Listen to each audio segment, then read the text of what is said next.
chaînes, si le vent souffle fort, si la barque t'entraîne, n'aie pas peur de la mort. Si la barque t'entraîne, n'aie pas peur de la mort. Il n'a pas dit que tu coulerais, il n'a pas dit que tu sombrerais, il a dit allons de l'autre bord, allons de l'autre bord. Si ton cœur est en peine, si ton corps est souffrant, crois en Jésus et t'aime, il te donne sa paix. Crois en Jésus et t'aime, il te donne sa paix. Il n'a pas dit que tu coulerais, il n'a pas dit que tu sombrerais, il a dit allons de l'autre bord, allons de l'autre bord. On laisse la musique.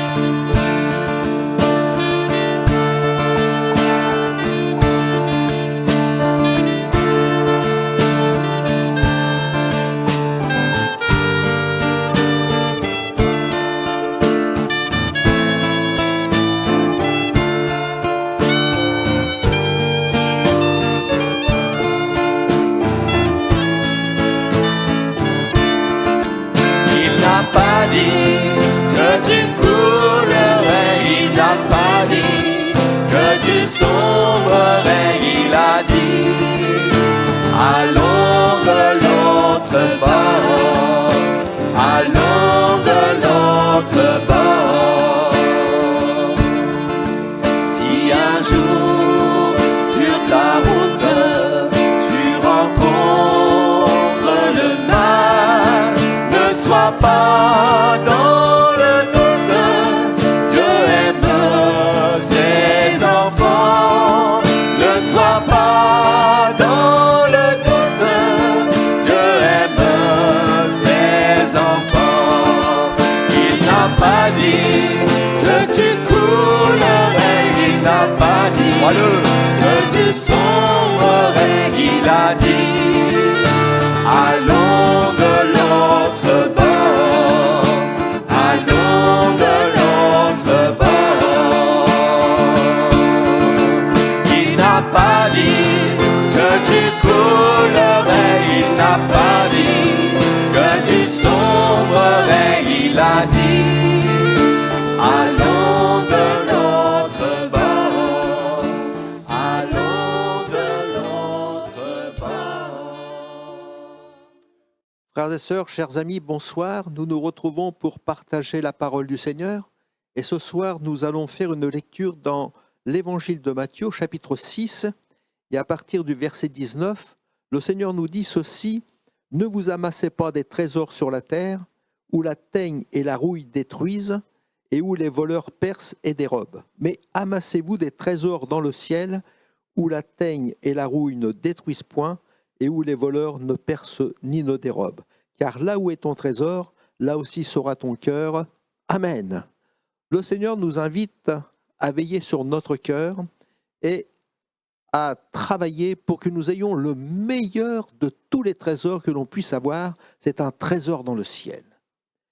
Il est vrai que le Seigneur nous dit, là où est ton trésor, là sera ton cœur. Rien n'est plus profondément enraciné dans le cœur de l'homme que le désir à poursuivre des trésors sur la terre, à s'emparer de choses et à amasser.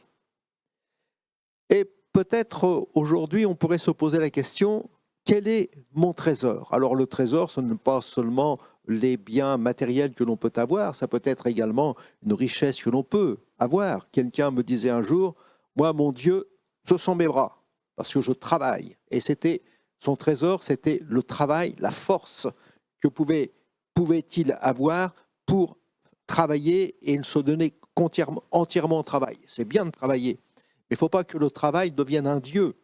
Pour quelqu'un, son Dieu, le plus important, c'est d'acquérir les richesses, les biens, et plus il en a, plus il en veut. L'Écriture d'ailleurs nous dit qu'un homme avait de grands biens, et puis insatisfait de son bien, il va des choses qui vont s'accumuler, il va dire, bien, j'ai des biens en abondance, je vais agrandir mes greniers, je vais amasser, je vais faire, puis à un moment donné, je vais dire à mon âme, tu as des biens en grande possession, mange, bois et réjouis-toi. Et il va dire, voilà, je vais me reposer, et Dieu va lui dire, eh bien, insensé, cette nuit même, ton âme te sera redemandée, et tout ce que tu as, à quoi ça servira? Alors il est mieux d'être riche pour Dieu que d'être riche pour les choses de la terre. Quel est mon trésor? Le trésor peut être la famille, le trésor peut être ma santé. Quel est ce qui est le plus important? Notre trésor, c'est ce que nous avons de plus précieux. C'est ce qui est le plus important pour moi. C'est ce que j'aime le plus. C'est ce que je chéris le plus. Alors nous pouvons dire, bien ce matin, ce soir, quel est mon trésor? Et le Seigneur dit, bien, il y a des richesses qui sont là. Et les richesses sont importantes. Et le Seigneur dira, il en est ainsi de celui qui amasse des trésors pour lui-même et qui n'est pas riche pour Dieu. Ce qui est important, ce n'est pas les biens, les possessions que nous avons sur la terre, c'est sommes-nous riches pour Dieu? Avons-nous reçu notre plus grande richesse et avons-nous reçu Jésus dans notre cœur? Avons-nous l'assurance de la vie éternelle? Si Dieu reprenait mon âme aujourd'hui, est-ce que je sais où je vais? En quittant le lieu où vous êtes, peut-être vous allez dire, bien je sais où je vais, j'ai ma maison, j'ai ma résidence secondaire, j'ai peut-être ma résidence tertiaire, peu importe, j'ai mes biens, et quelqu'un va peut-être mettre toute son activité, tout son amour dans la voiture. Il y a l'amour de la voiture, malheureusement. Quelquefois, certains même s'endettent et se surendettent à cause de cela. Et il y a des biens, on s'occupe de biens matériels, mais où est ton trésor? Le Seigneur dit, tu es celui qui amasse des trésors pour lui-même. On prend possession, on a de grands biens et on est pauvre pour le Seigneur. Le Seigneur ne condamne pas quelqu'un qui possède quelque chose. Il ne dit pas qu'il faut être démuni, pas du tout. Voici ce que le Seigneur nous dit. Dans Hébreux 13, verset 5, « Ne vous livrez pas à l'amour de l'argent, contentez-vous de ce que vous avez, car Dieu lui-même a dit, je ne te délaisserai point et je ne t'abandonnerai point. » Ne recherchons pas avec ardeur à amasser les biens de ce monde qui sont vains. Ne recherchons pas avec ardeur à amasser ainsi. Tout ce que nous avons sur la terre n'est que passager. Et c'est important de le voir. Dans le livre des Proverbes, au chapitre 23, verset 5, il est dit « Veux-tu poursuivre du regard ce qui va disparaître?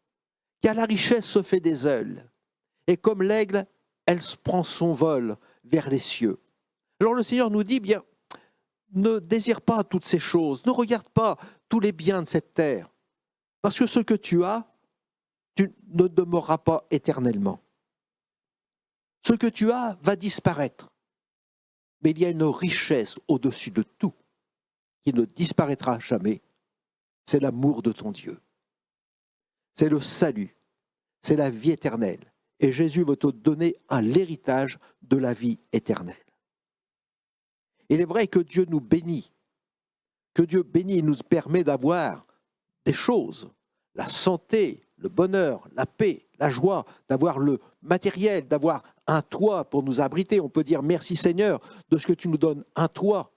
Il nous donne la nourriture, il nous donne le vêtement. Et le Seigneur nous dit dans sa parole, si un homme mange et boit et se réjouit du bien-être au milieu de tout son travail, c'est là un don de Dieu. Alors ce que j'ai, ce que nous possédons, disons merci Seigneur pour ce que tu m'as donné. Que celui qui est en bonne santé puisse dire Seigneur, ma santé, c'est un don de Dieu et je te rends grâce. Seigneur, j'ai aujourd'hui de quoi pourvoir à mes besoins, c'est encore un don de Dieu et je te rends grâce de ce que tu me bénis et de ce que tu me donnes et que tu pourvois jour après jour à mes besoins. Il y a un autre trésor que le monde peut avoir. Et je dirais que c'est la maladie du siècle, et ça ne va pas aller en s'arrangeant, semble-t-il. Parce qu'il nous est dit qu'à la fin des temps, c'est ce qui va se faire, et ce sont les plaisirs. Et ça, c'est la maladie du siècle. On veut du plaisir. On veut que tout soit agréable, que tout chante, que tout s'égaye autour de nous, pour satisfaire un cœur peut-être qui est vide. Et c'est la maladie du siècle. Il nous est dit dans l'Écriture que les hommes à la fin des temps, et nous sommes à la fin des temps, qui aiment le plaisir plus que Dieu. On aime le plaisir plus que Dieu, la satisfaction de notre cœur.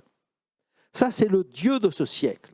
Le désir de notre cœur, c'est la maladie de ce siècle, c'est d'aimer le plaisir, mais le plaisir plus que Dieu. Le plaisir, la satisfaction du cœur passe avant le Seigneur. Et il y en a pour d'autres qui diront, moi, mon Dieu, ce qui passe en premier, c'est mon péché. J'ai un vice, j'ai une passion, c'est cela. Pour quelqu'un, ce sera l'alcool, la drogue ou autre, un vice. Et il y en a, nous rappelle l'Écriture, la parole de Dieu, qui nous dit, ils ont aimé le salaire de l'iniquité. Et le Seigneur dira également dans le prophète Osée, ils ont aimé un salaire impur. Donc il y a des choses qui sont mauvaises dans notre cœur, qui peuvent être mauvaises dans notre cœur, et que nous serrons sur notre cœur, et que nous aimons plus que Dieu. Mais le Seigneur voudrait nous dire que toutes ces choses ne nous amènent pas le bonheur et la satisfaction du cœur. Celui qui rend heureux, c'est la personne du Seigneur notre Dieu. Et il y a un homme qui a amassé, qui a pris beaucoup de choses, et qui s'est enrichi peut-être aux excès, au point de faire ce qui est mal au-dessus de tout. Et le Seigneur va donner son verdict. Il est dit, le fait d'avoir aimé son plaisir, son vice, sa passion, son péché, plus que Dieu, le Seigneur va nous décrire les choses comme elles sont. Il aimait la malédiction, qu'elle tombe sur lui. Il ne se plaisait pas à la bénédiction, qu'elle s'éloigne de lui. Alors, qu'aimons-nous le plus? Si on voudrait que notre cœur se détourne de ce qui est vain, de ce qui est passager, pour aimer la bénédiction, pour saisir les biens que le Seigneur a pour chacun de nous. Qu'aimons-nous le plus?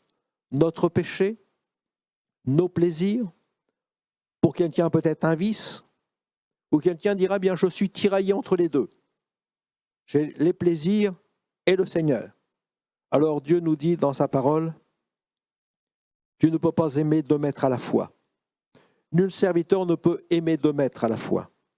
Car ou il haïra l'un et aimera l'autre, ou il s'attachera à l'un et méprisera l'autre. Vous ne pouvez servir Dieu et Mammon. Il y a deux maîtres qui s'opposent l'un à l'autre, et nul homme ne peut servir les deux. Celui qui est au service des plaisirs du monde et qui l'aime ne peut que mépriser son Dieu. Mais celui qui aime Dieu, et je vous le dis, celui qui aime Dieu, abandonnera de plein gré l'amitié du monde, son péché, son vice, ses passions, ce qui le tient esclave. Et le Seigneur nous dit dans sa parole, dans Luc chapitre 10, verset 27, « Tu aimeras le Seigneur ton Dieu de tout ton cœur, de toute ton âme, de toute ta force et de toute ta pensée, et ton prochain comme toi-même. Tu aimeras le Seigneur de tout. » Alors, plaçons-nous devant quelque chose peut-être qui nous est très cher, qui nous est à cœur. Et posons-nous la question, est-ce que j'aime mon plaisir plus que le Seigneur? Est-ce que j'aime ma passion plus que le Seigneur? Est-ce que j'aimerais rencontrer le Seigneur plus que le plaisir que je peux avoir? On va prendre quelque chose de très banal, très basique, qui peut concerner une grande quantité de personnes, mais on pourrait mettre beaucoup d'autres choses. Imaginez que le Seigneur vous invite, vous mette sur le cœur en disant « Viens à l'église demain soir. et te disant, qui aimes-tu davantage? Tu aimes ton Dieu? Alors viens me rencontrer. Et de l'autre côté, vous êtes tiraillé en disant, bien j'ai un autre amour, c'est de rester tranquille, à me reposer chez moi. J'ai vu qu'il y avait quelque chose, un programme à la télé qui était très agréable. Qui aimes-tu le plus? Ton Dieu ou ta maison? Qui aimes-tu le plus? Ton Dieu ou la télévision? Qui aimes-tu le plus? Ton plaisir, ton repos, ta satisfaction ou ton Dieu? Où situes-tu ton cœur? Qui aimes-tu le plus? Quel est ton trésor? Quel est le plus important? Quel est celui qui prend le plus de place? Écoutez ce que Jésus dit. Par 3 fois, le Seigneur va demander à son apôtre Pierre, « M'aimes-tu » C'est important. Dans l'évangile de Jean, chapitre 21, par 3 fois, le Seigneur va poser la question à son serviteur, à un apôtre, à un de ses intimes, à quelqu'un avec qui il avait l'habitude d'être. Il va le prendre à l'écart et va dire, « Simon-Pierre, fils de Jonas, m'aimes-tu » Entendez la parole du Seigneur qui dit, maintenant tu es confronté, il y a 2 maîtres, il y a le plaisir, il y a le mammon qui est là sur ton cœur. Et puis il y a ton Dieu qui réclame ton amour, qui réclame à être ton trésor. Et il te dit, bien ce soir, je voudrais te poser la question, m'aimes-tu? M'aimes-tu plus que ce que tu chéris actuellement? M'aimes-tu plus que ta télévision? M'aimes-tu plus que tes lectures? M'aimes-tu plus que tes passions, que tes vices? M'aimes-tu?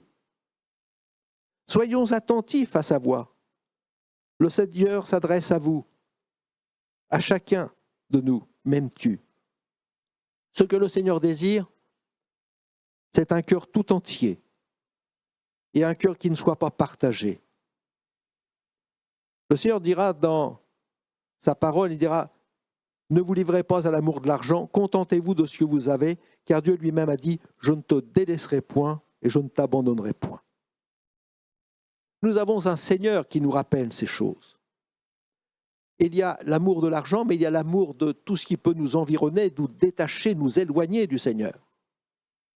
Comme je le disais un instant, qui aimons-nous le plus? Dieu ou notre mammon? Et le Seigneur nous rappelle dans le psaume 37, verset 4, il dit « Fais de l'Éternel tes délices, et il te donnera ce que ton cœur désire. » Voilà ce que le Seigneur demande. C'est que mon trésor soit en Jésus-Christ mon Sauveur. C'est que mon trésor soit en mon Dieu. Fais de l'Éternel, fais de ton Dieu, fais de ton Sauveur tes délices. Aime-le par-dessus tout. Qu'il soit le délice de ton âme, et Dieu te bénira, te satisfera, réjouira ton cœur, te pourvoira tous tes besoins et t'apportera le bonheur et le vrai bonheur. Il te donnera ce que ton cœur désire. C'est quelque chose de merveilleux ce que nous dit la parole de Dieu. Il y a des personnes qui s'inquiètent, alors ils disent il faudrait avoir. Mais le Seigneur nous dit ne vous inquiétez point, ne dites pas que mangerons-nous, de quoi boirons-nous, de quoi serons-nous vêtus. Toutes ces choses, ce sont les païens qui les cherchent. Votre Père Céleste sait que vous en avez besoin. Et le Seigneur me dit, bien, ce soir, place-toi devant Dieu et recherche premièrement le royaume de Dieu, sa justice. Il y a des priorités. Et le Seigneur dit, toutes ces choses te seront données en plus. Alors attache-toi au Seigneur, recherche la présence de Dieu, attache-toi à ton Seigneur, attache-toi à être heureux avec ton Dieu. Et le plus important, nous dit le Seigneur, c'est de travailler non pas à acquérir les biens de la terre, mais acquérir les biens du ciel, les bénédictions spirituelles, le bonheur que Dieu nous donne, qui sont beaucoup plus excellents et que tout ce que nous pouvons avoir ici-bas, et que personne et rien ne pourra nous ravir. Dieu satisfait notre cœur. Alors faites-vous, nous dit le Seigneur, un trésor dans le ciel. Le trésor que Jésus nous invite à saisir, je dirais par-dessus tout, c'est la vie éternelle. Malgré tous les aléas de ce monde, nous avons l'espérance de disposer d'un héritage incorruptible dans le ciel. de prendre possession du royaume des cieux. Alors je voudrais vous poser une question. Où se trouve votre trésor? Il est dans le ciel ou il est sur la terre? Votre trésor est en Jésus-Christ ou il est dans les biens ou les plaisirs et les satisfactions d'ici-bas? Notre cœur ne peut pas se trouver à la fois dans le ciel, en Jésus, et dans les biens et dans les plaisirs de ce monde. Parce que le Seigneur nous dit, là où est ton trésor, là sera ton cœur. Alors, qui est le plus important? Qui est le plus important pour nous ce soir? Qui a la première place dans mon cœur? Qui j'aime le plus? Et je crois que c'est peut-être bien de se placer devant Dieu. Et lorsque vous êtes tiraillé entre deux choses, pour un chrétien, ce serait peut-être de lire la parole de Dieu, de prier, de trouver un moment particulier, de venir à l'église, de dire, bien Seigneur, qu'est-ce que j'aime le plus? C'est de rechercher ta présence, c'est de venir devant toi, ou c'est ce qui vient m'attirer et m'éloigner de toi? Pour quelqu'un, peut-être se poser la question, qu'est-ce que j'aime le plus? Mon trésor, où est-il? Ce sont les plaisirs, les satisfactions, ou c'est toi? Où se trouve ton trésor? Dans le ciel, on ne peut pas aimer les deux à la fois. Je ne peux pas être à la fois dans le ciel, en Jésus, aimer Dieu, aimer les plaisirs. Comment saisir ce trésor que Dieu veut nous donner? Jésus nous montre le chemin. Jésus est venu chercher et sauver ceux qui étaient perdus.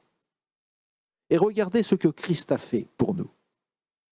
Et c'est en vue de notre avenir céleste que le Seigneur a agi pour nous sauver. Le Seigneur Jésus est Dieu dans le ciel. Il était assis sur son trône de gloire, servi par les anges, environné de gloire et de bien-être.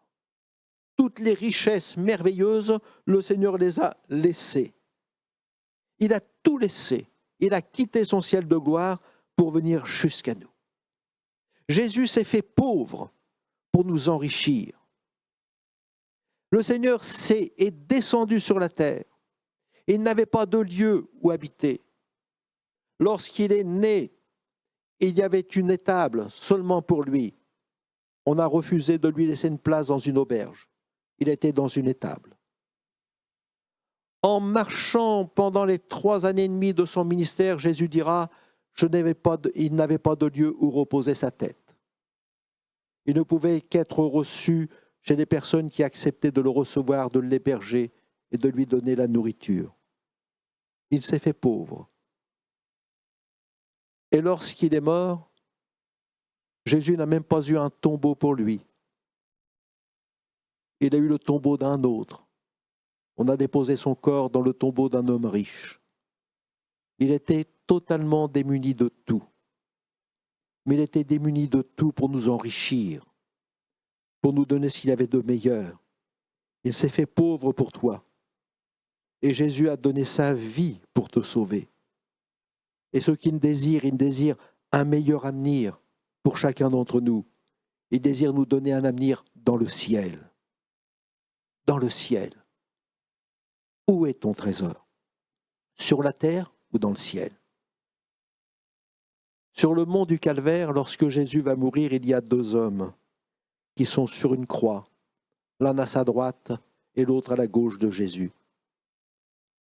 Il y a 2 hommes. De la même façon, il y a 2 endroits. Il y a la terre, il y a le ciel. Il y a l'enfer, il y a le paradis. Il y a l'amour pour Dieu. Il y a l'amour pour notre mammon, pour nos plaisirs et nos satisfactions. Il y avait 2 hommes autour de Jésus. Et il y en a un qui vit pour la terre. Et il désirera que Jésus intervienne pour les biens de la terre. Mais il y avait un autre qui n'était pas mieux, qui était un brigand comme son ami qui était crucifié également. Mais il y en a un autre qui regarde vers Jésus, vers son espérance, vers le royaume des cieux. Il y en a un qui meurt. Celui qui meurt pour la terre meurt. Et il passe à côté de la porte qui pouvait lui donner la vie éternelle. Mais l'autre vit avec Jésus dans le ciel. Et le Seigneur lui dira, aujourd'hui, tu seras avec moi dans le paradis. Et il y en a un qui aimait les plaisirs plus que Dieu. Mais il y en a eu un autre qui aimait le Seigneur plus que les plaisirs. Et Jésus lui dira, aujourd'hui, tu seras avec moi dans le paradis. La question capitale pour chacun de nous, c'est de savoir où nous allons. Dans l'Écriture, Dieu s'approche d'une servante de Sarah, femme d'Abraham, et le Seigneur va la rencontrer dans le désert. Et peut-être que ce soir, le Seigneur nous rencontre dans le désert de notre vie, dans le désert de ce monde. Et il va poser une question qui est capitale, importante pour chacun de nous.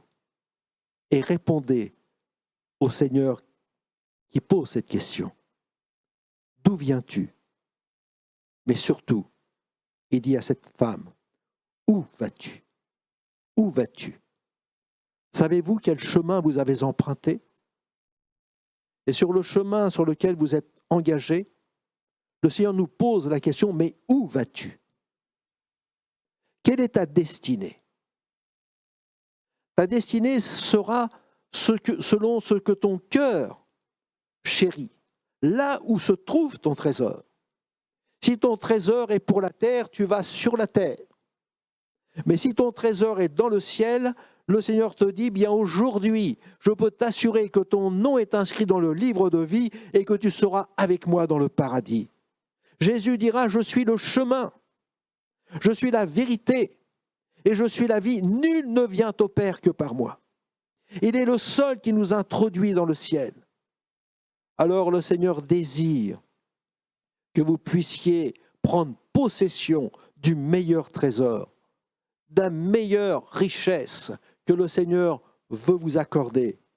Et dans le psaume 16, verset 6, il dit « Un héritage délicieux m'est échu, une belle possession m'est accordée. » Voilà ce que Jésus veut vous donner. Il y a un trésor merveilleux, et ce trésor merveilleux est dans le ciel. Sur la terre, vous avez vos peines, vos souffrances, vos drames, vos calamités, vos difficultés, vos épreuves. Tant de larmes vous avez versées. Et en étant dans nos souffrances, dans notre misère, on s'attache peut-être à oublier certaines choses. On veut se désaltérer un instant au plaisir que le monde peut nous offrir, aux satisfactions que l'on peut avoir. Mais le cœur n'est pas satisfait, le cœur n'est pas heureux. Jésus a quelque chose de meilleur pour vous.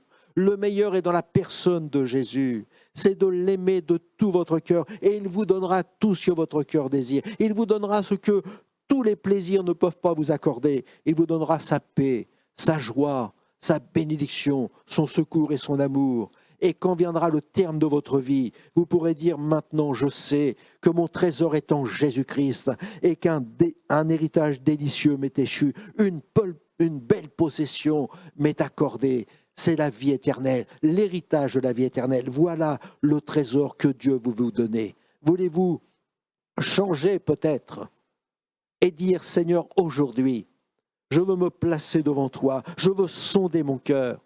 Et je veux vraiment regarder à ce que j'aime le plus. Je veux entendre ta voix qui me dit, Seigneur, qui me dit ce soir, m'aimes-tu plus que tes plaisirs, tes satisfactions?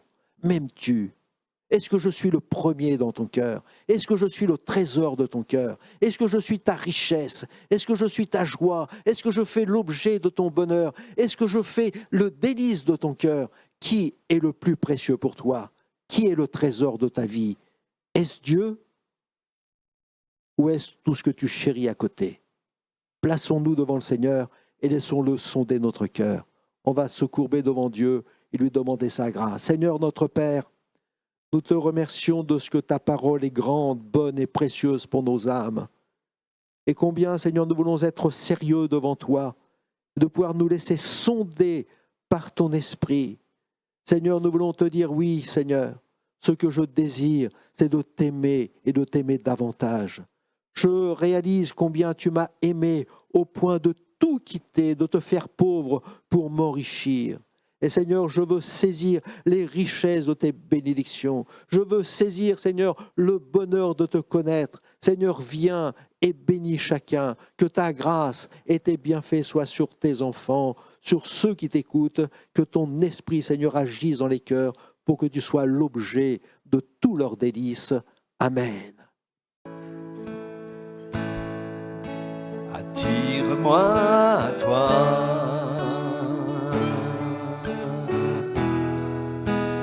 Ne me laisse pas. Je veux tout abandonner et retrouver la sainteté. Jésus, je t'adore. Je ne veux que toi. Rien ne peut te remplacer. Dans tes bras je suis rassuré. Montre-moi la voie qui me ramène à toi. Attire-moi. Attire-moi à toi. Oui, toujours plus près, Seigneur. Ne me laisse pas. Je veux tout abandonner et retrouver la sainteté. Jésus, je t'adore. Je ne veux que toi. Rien ne peut te remplacer. Dans tes bras je suis rassuré. Montre-moi la voie. Montre-moi la voie qui me ramène à toi.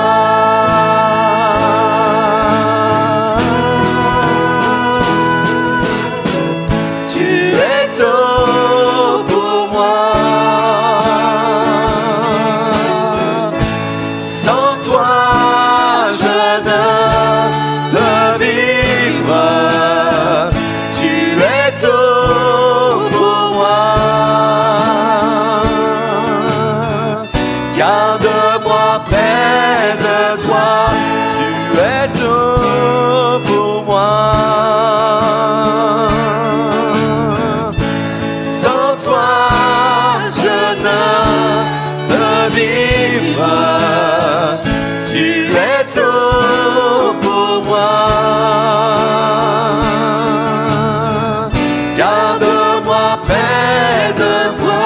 Tu es tout pour moi. Tu es tout.